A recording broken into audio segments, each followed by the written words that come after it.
Bombazo. Flavio Briatore, el zorro de la Fórmula 1, no solo puso orden en Alpine, decretó el fin de la era Gasly y confirmó a Franco Colapinto como el nuevo alfa de la escudería francesa.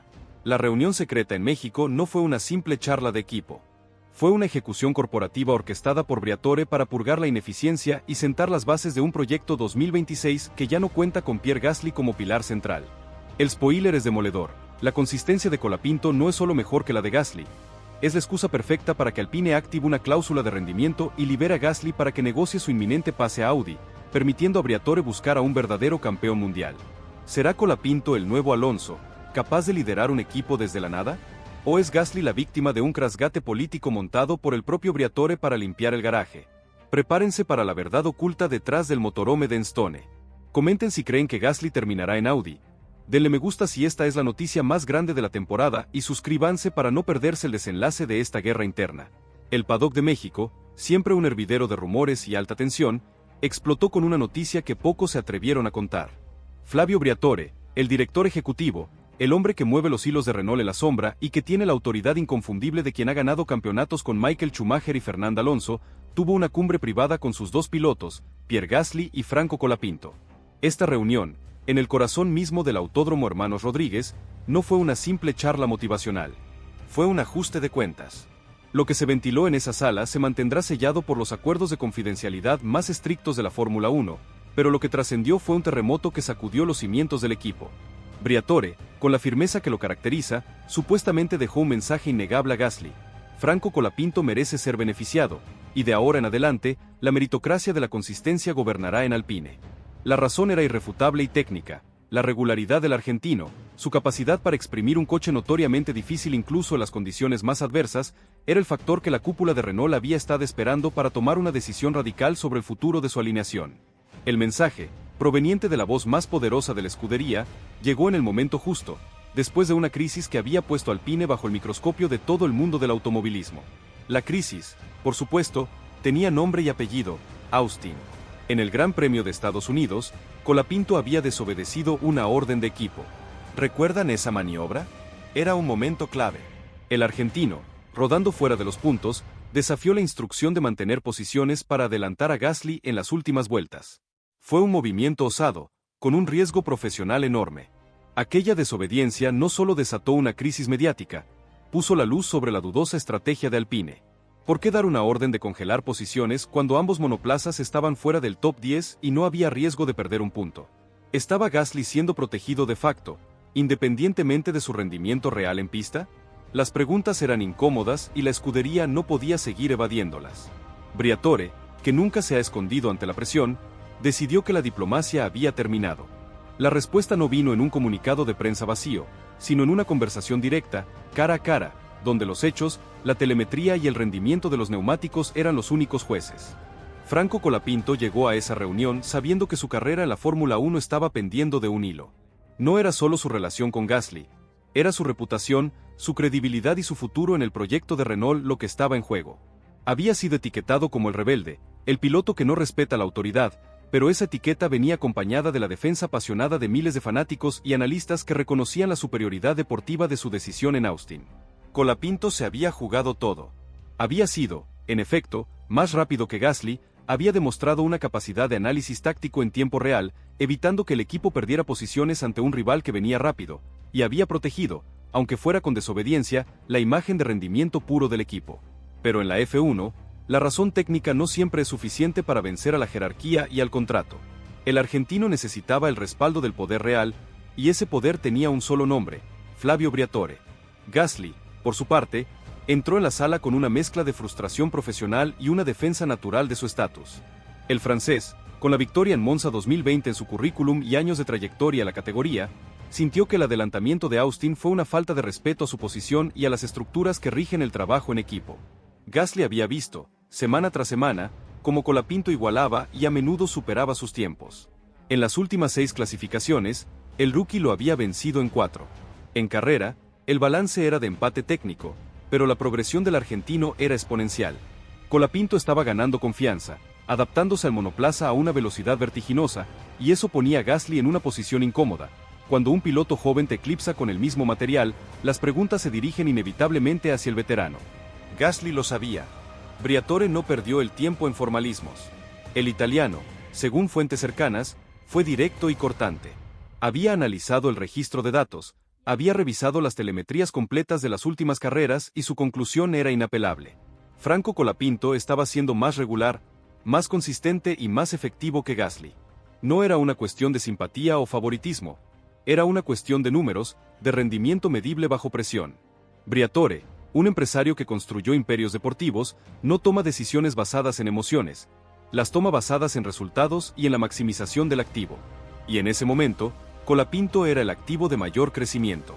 El italiano dejó claro que Colapinto merecía un trato que reflejara su aporte real al equipo, incluso si eso significaba desairar a un piloto con un contrato de largo plazo como Gasly. No se trataba de humillación, sino de reconocimiento público interno de que el trabajo del argentino era extraordinario en un coche que todos sabían que era una pesadilla de pilotar, un verdadero tractor, como lo describió un ingeniero anónimo. La recepción del mensaje fue polarizada. Franco sintió un alivio profundo, la validación de un esfuerzo titánico por adaptarse a las complejidades de la 524, por sobrevivir a las críticas y por mantenerse enfocado. El saber que Briatore, la persona con la última palabra, reconocía su valor, era una inyección de poder mucho más importante que cualquier titular. Era la confirmación de que su lugar en el equipo no era un favor, sino un mérito puro. Colapinto cruzó una barrera invisible, la de ser respetado no solo como una promesa, sino como un pilar del proyecto. Gasly, en cambio, tuvo que tragar saliva. Escuchar de boca de su propio jefe que tu compañero, con apenas unos meses en la categoría, es superior en consistencia, es un golpe directo al ego de cualquier profesional. Pero la F1 no admite sentimentalismos. Los números son los que mandan. Si los datos decían que Franco estaba un paso adelante en la gestión del rendimiento, la única respuesta profesional era aceptarlo y trabajar para revertir la situación. La reunión culminó con un acuerdo tácito que reescribió las reglas del juego. Ambos pilotos seguirían compitiendo libremente, pero la jerarquía había sido invertida. Ya no habría órdenes de equipo arbitrarias diseñadas para proteger un estatus. De ahora en adelante, el piloto más rápido, el que demostrara mejor forma y el que maximizara el potencial del coche, sería el que recibiría el respaldo estratégico del equipo, sin importar la antigüedad o el salario. Lo más impactante de la gestión de Briatore fue el precedente que estableció. En su Alpine, la consistencia y el talento serían recompensados por encima de jerarquías históricas. No importaba que Gasly tuviera un contrato hasta 2028.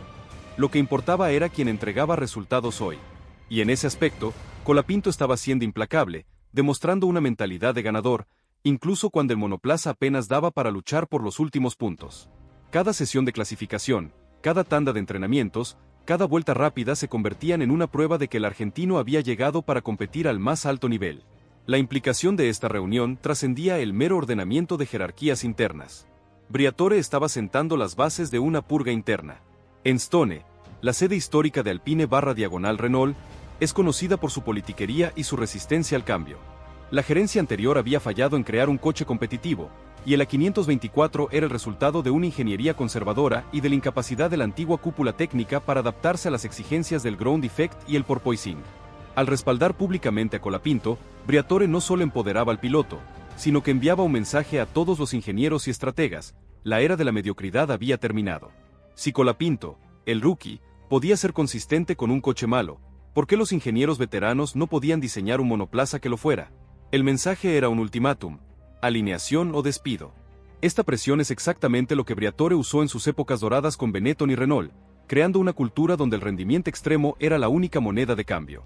El drama en Austin, donde Colapinto ignoró la orden de equipo, ahora se veía bajo una luz completamente nueva. ¿Fue una desobediencia o fue una corrección de estrategia en tiempo real? Briatore, en su análisis, concluyó que fue lo segundo. El italiano vio en la acción de Franco el mismo instinto ganador y el desprecio por las reglas absurdas que caracterizó a Alonso en sus inicios. La orden de equipo de Alpine de ese día parecía diseñada para proteger a Gasly y el equipo estaba rodando fuera de la zona de puntos. Congelar posiciones en ese contexto no tenía sentido deportivo, solo sentido jerárquico. Al anular implícitamente esa orden con su respaldo, Briatore estaba reescribiendo la política. La supervivencia del más apto es la única regla. ¿Es esto el inicio de una cultura ganadora en Alpine? ¿O es una receta para el caos interno, dado el orgullo de Gasly? Gasly, la estrella de su generación, ahora se encontraba en una posición incómoda, pero ineludible. Llegó a Alpine como el sucesor de Ocon, el líder natural. Pero Colapinto, En el transcurso de una temporada, había dinamitado esa estructura de poder invisible. El francés enfrentaba una realidad brutal. No importaba su experiencia o su victoria en Monza. Si Colapinto estaba siendo más rápido de manera consistente, el equipo lo reconocería. Para Gasly, con un ego profesional bien definido, esto era un golpe que debía procesar con la máxima deportividad. Sabía que la única respuesta posible era en la pista. Tenía que encontrar ese ritmo extra, tenía que recuperar la confianza en una 524 notoriamente inestable y demostrar que seguía siendo el piloto capaz de competir al más alto nivel. La presión se había invertido de manera total. Ya no era Franco el que tenía que demostrar su valía, era Gasly el que necesitaba demostrar que no se había estancado. La maquinaria de Alpine, sutilmente, comenzó a recalibrarse después de México. Los estrategas ya no consideraban el escenario de proteger a Gasly. La pregunta pasó a ser, ¿qué pasaría si Franco fuera el piloto número uno indiscutible del equipo?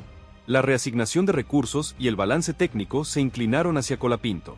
Esto no significaba un cambio físico en el monoplaza, sino una reorganización mental del equipo. Los ingenieros de Colapinto empezaron a recibir más tiempo de análisis, a profundizar en sus ajustes específicos y a trabajar en un setup personalizado que maximizara la capacidad del argentino para manejar la inestabilidad trasera de la 524. La diferencia entre trabajar para un piloto, obligación, y trabajar por un piloto, pasión y propósito, es monumental en la F1. Briatore había inyectado esa pasión. El respaldo de Briatore tuvo un efecto psicológico inmediato y enorme en Colapinto. El argentino salió de la reunión con una seguridad palpable. Ya no era el joven tratando de demostrar su valía. Era el piloto respaldado por la dirección, el futuro del proyecto. Esa certeza mental es un combustible de alto octanaje en el deporte de élite. Tu rendimiento explota hacia arriba cuando sabes que no estás luchando solo contra los rivales, sino que cuentas con el respaldo institucional de la máxima autoridad de la escudería. Briatore había establecido un nuevo orden jerárquico basado en puro rendimiento, no en el peso de un contrato. Pero aquí viene la parte más oscura de la historia, la que se cuece en las llamadas nocturnas de Briatore con los managers de otros pilotos. Gasly, el recién degradado, se convierte en una pieza de negociación clave. Su contrato hasta 2028 es un problema si su rendimiento sigue siendo inconsistente. Sin embargo, su historial, victoria en Monza, podios, experiencia en Red Bull y Renault, lo convierte en un objetivo codiciado para un equipo que busca estabilidad, como Audi. El proyecto Audi para 2026, tomando el control de Sauber, necesita un líder con experiencia y una imagen pública sólida. Gasly encaja perfectamente. Briatore, al exponer la debilidad de Gasly y empoderar a Colapinto, crea la coartada perfecta. Si Gasly se va, la justificación es bajo rendimiento, reemplazado por un talento emergente. Esto libera un asiento codiciado. ¿Y quién es el objetivo final de Briatore? El hombre que reemplazaría a Gasly y convertiría a Colapinto en su alumno de lujo. El rumor más candente en el paddock es el que involucra a Carlos Sainz. Briatore ve en Sainz al piloto con el perfil perfecto para el proyecto 2026. Sainz es un desarrollador metódico, capaz de trabajar con un coche difícil, como lo demostró en Ferrari y McLaren, tiene un historial de victorias y podios, y sobre todo, una estabilidad técnica que le falta a Alpine. Briatore no necesita otro rookie volátil. Necesita un ingeniero al volante. Si Sainz llega a Alpine, Colapinto pasaría a ser su escudero de alto rendimiento, el wingman perfecto, obligado a aprender la tolerancia a la frustración y la capacidad analítica del español. Briatore está dispuesto a pagar la cláusula de Gasly para liberar el asiento y ofrecerle a Sainz un contrato alfa hasta 2028. La reunión de México no solo fue sobre Colapinto, fue la primera fase del plan Briatore para seducir a Sainz, demostrándole que la gerencia es seria y está dispuesta a tomar decisiones difíciles basadas en la excelencia. La narrativa del caos que rodeó a Gasly en México, y el hecho de que Colapinto lo superara en consistencia, es la excusa perfecta para Briatore. El italiano siempre ha priorizado el rendimiento sobre las relaciones personales. Su historial lo demuestra. ¿Recuerdan cómo Schumacher se convirtió en campeón en Benetton? Con una presión constante y un rendimiento que no admitía cuestionamientos. La cultura que Briatore está inyectando en Alpine es esa, la de la dictadura del cronómetro. Los libres 1 en México se convirtieron en el escenario para validar la decisión de Briatore. Colapinto salió a la pista con una determinación y una seguridad que no tenía antes. No había dudas, no había cuestionamientos internos. El resultado fue contundente: Franco noveno, Gasly 15º. Esa brecha no era accidental.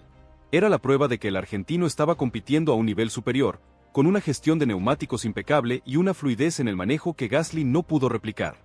La telemetría, el juez silencioso, confirmaba que Colapinto no era especialmente rápido en un solo sector, sino que su dominio era la suma de la totalidad de su pilotaje, comprensión técnica, anticipación y una adaptación al comportamiento inestable de la 524 que sorprendió a todos. El silencio en el box de Gasly después de esa sesión fue ensordecedor. Los ingenieros se miraban, conscientes de que el orden había cambiado, y que no era por capricho, sino porque la pista, el cronómetro y la telemetría confirmaban la visión de Briatore. Colapinto estaba siendo mejor. Lo que sucedió después fue una cascada de eventos que consolidó aún más la posición del argentino.